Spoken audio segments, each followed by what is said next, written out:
bija tāda filma Diena pēc rītdienas, ja?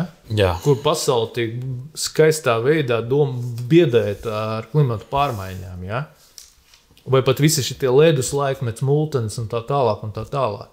Ir izaugusi cilvēku paudzi, kuriem no bērna kājas kā definīcija, ja? Ir parādīts tas, ka tas ir. Viņi ir pilnīgi pārliecināti, ka tas tā ir. Ja? Tagad jau pēdējos gados ir izaudzināta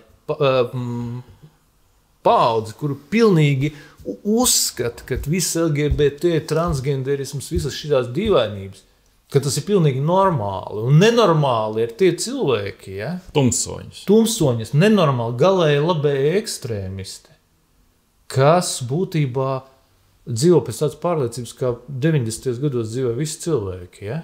Tie ir galēji labēji ekstrēmisti. Ja? Tu iedomājies par ekstrēmistiem būtībā pasadien tos cilvēkus, kas saka, normāli ģimene, bērni, sieva, vīrs, tas ir normāli.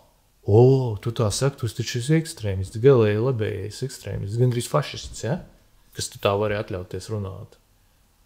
Un vesela paudze tāda ir izaudzināta. Tagad pēkšņi vienā dienā nāk Trumps, pat ar faktiem viņš parāda, kā tur savu to USAID finansēt, kādiem miljardiem finansēt, cik dīvainiem projektiem tā nauda ir gājis, kā tas viss ir darīts, ja?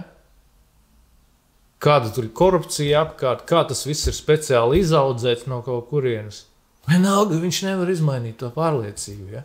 Tas ir līdzīgi, kā iedomājies, ko ir izdarījis Trumps un Masks, ja, parādot arī par to USAID.